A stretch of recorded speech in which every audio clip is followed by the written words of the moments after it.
that's what I think the game plan's going to change. So we're hitting all the closed times right now. CS hour. I'll take a CS. But let me talk. Wait, we're not on here.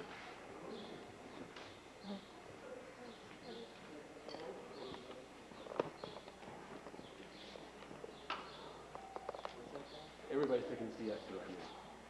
They're closed also here. Okay. What we're in is a monastery. It's attached to a church, in this case, the church next door, which we can go in a second. No problem. We will. In any monastery, the function of the monastery had a number of roles. One, it was a place where the belief of those people, Christians, particularly Roman Catholics, continue on what they believed in. It was a place where if you were a man or a woman, a convent, if you were a woman, could go to and break away from the rest of the world. This whole concept started with a book written by a gentleman named St. Augustine. He wrote a book called The City of God. And this was about 800. And in the book itself, he basically describes what heaven is like. Well, that begins to manifest itself in two particular flavors. One, in the actual churches. People try, just when you walk in a particular church, it's supposed to look like heaven, with the jewels, with the choir, with all the sounds that you experience in there. The second was the kind of the secularization of the City of God, are monasteries.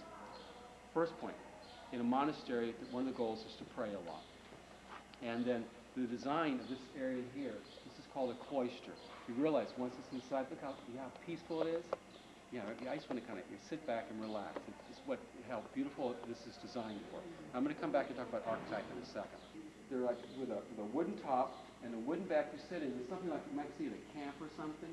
And when you walk in there, the scriptorium is designed where monks would go in there and they would take parchment, lambskin, and they would have a copy of some ancient text, the Bible or what have you, and they would copy it, with ink, being very, very, very careful.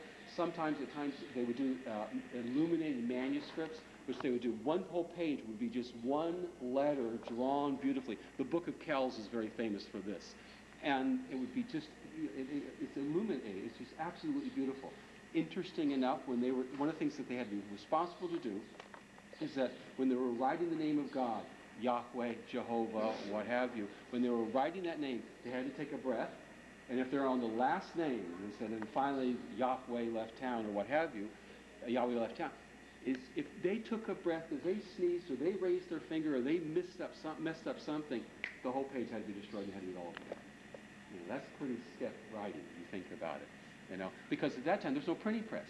And so monasteries, be they here in Europe, or particularly if you read the book, How the Irish Saved the Civilization, there's an argument that they took all the great books, the books of Aristotle and Socrates and what have you, and they kept those books alive in the monasteries up in the north, while the Goths, the Visigoths, were all raiding Rome and what have you. So, in a sense, what we're here is at the cloister. And the last thing was scientific research. And you're going to have to help me. The gentleman who studied peas, Mendelssohn? Mendel, yeah. Theodor Mendel. And what did he do exactly? He studied like the alleles and how genes go back and forth. Okay. One more story. Yeah. Where's Jason? What? Don't have what? Jason. We don't have Jason. We'll have Jason. He's probably after chopping.